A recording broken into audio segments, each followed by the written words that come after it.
ফের দাম বাড়লো পেট্রোল ও ডিজেলে, লিটারে 3 টাকা করে বাড়লো। পেট্রোলের দাম বাড়লো লিটারে 3 টাকা, ডিজেলে লিটার পিছু বাড়লো 3 টাকা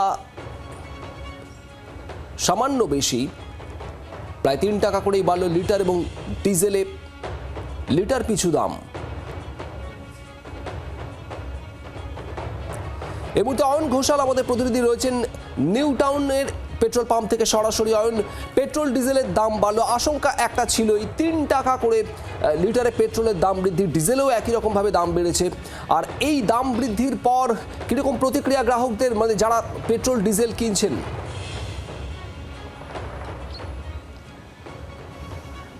দেখো, মূল্যবৃদ্ধি তো অবশ্যম্ভাবী ছিল, তার ইঙ্গিত দেশের প্রধানমন্ত্রী নরেন্দ্র মোদীর কথায় আগেই মিলেছিল। তিনি সংযম রক্ষার নির্দেশ দেশবাসীকে ইতিমধ্যেই দিয়েছেন।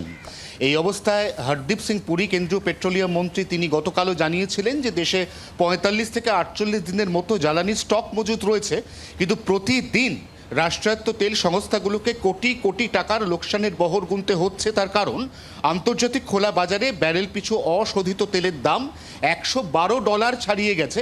এই অবস্থায় মূল্যবৃদ্ধি অবশ্যম্ভাবী ছিল। কলকাতার নিউ টাউনের এই পেট্রোল পাম্প, সেখানে ইতিমধ্যেই জ্বালানি ভরার জন্য গাড়ির যে লম্বা লাইন, এই লাইনের ছবি দেখাতে দেখাতে আমরা বরঞ্চ একটু মানুষের সাথে কথা বলি, আমরা একটু বোঝার চেষ্টা করি যে মানুষ কি চাইছেন। আমরা ইতিমধ্যেই দামটা একবার ঝালিয়ে নিই, যারা এই মুহূর্তে দর্শক বন্ধুরা তোমার মাধ্যমে দেখছেন আমাদের চ্যানেল।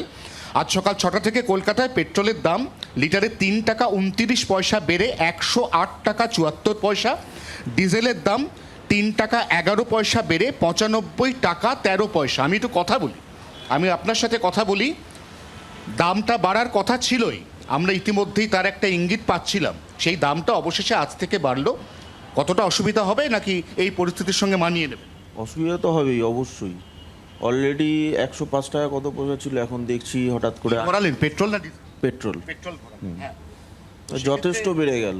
এটা কি বাড়ার কথা তো ছিলই, মানে খুব কি সারপ্রাইজড হলেন না এক্সপেক্টেডই?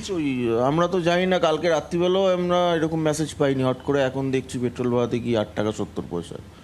তো এটা তো স্বাভাবিকভাবেই একটা প্রবলেম। আমি বরঞ্চ আরো কয়েকজন গাড়ি চালক, তাদের সাথে কথা বলবো যে কি ভরাবেন গাড়িতে, ডিজেল না পেট্রোল? ডিজেল। একটুখানি গাড়ি লাগিয়ে একটু।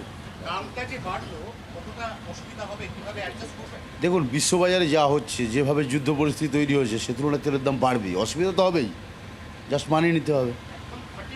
একদম খাঁটি কথা। বিশ্ব বাজারে এই মুহূর্তে যা চলছে তাতে এই বাস চালক, তিনি স্কুলের বাস চালাচ্ছেন, তিনি ডিপিএস নিউ টাউনের বাস চালাচ্ছেন, তিনি বলছেন যে মূল্যবৃদ্ধি তো অবশ্যম্ভাবী ছিলই, এটা তো প্রত্যাশিতই ছিল, অতএব দাম বেড়েছে, অসুবিধা নিশ্চয়ই হবে, কিন্তু এই মুহূর্তে গোটা বিশ্বের যা পরিস্থিতি সেই তুলনায় এই দাম বৃদ্ধির যে অ্যাডজাস্টমেন্ট, এই অ্যাডজাস্টমেন্ট করে নেওয়া ছাড়া আর কোনো গত্যন্তর নেই, এমনটাই নিউ টাউনের একটি পেট্রোল পাম্প থেকে বলছেন সাধারণ ক্রেতারা। শুভদীপ। অয়ন, ধন্যবাদ। দিলীপ ঘোষ রাজ্যের মন্ত্রী, তিনি কি বলছেন এই দাম বৃদ্ধি নিয়ে, শোনাবো। যুদ্ধ চলছে বা যে কারণে দাম বাড়ছে এটা আমাদের হাতে নেই, সেটা আমাদের ভবিষ্যতের কথা ভেবে প্রস্তুতি নিতে হবে। সেটা মাননীয় প্রধানমন্ত্রী ঘোষণা করেছিলেন আগেই। অনেক দিন পরে সরকার দাম বাড়াতে বাধ্য হয়েছে। 40টা দেশ থেকে আমরা পেট্রোল আনছিলাম, অভাব নেই, কিন্তু ক্রাইসিস তো আছেই, কিছু না কিছু সমস্যা কোথাও না কোথাও আছেই। তো সেই জন্য সাবধান হওয়া উচিত। আগে কষ্ট করলে পরে কষ্ট কম হবে। কোভিডের নাম যখন কেউ শোনেনি, তখন মাননীয় প্রধানমন্ত্রী ফেব্রুয়ারি থেকেই কোভিডের উপরে কমিটি বানিয়ে ব্যাপারটা অবজারভেশনে রেখেছিলেন, তাই তাড়াতাড়ি ব্যবস্থা নেওয়া সম্ভব হয়েছে। মাননীয় প্রধানমন্ত্রীর কাছে তথ্য আছে, তাই তিনি সবাইকে সতর্ক করেছেন। সবাই যাতে সতর্ক হওয়া উচিত। বাংলার আওয়াজ, বাঙালির আবেগ, জি 24 ঘন্টা।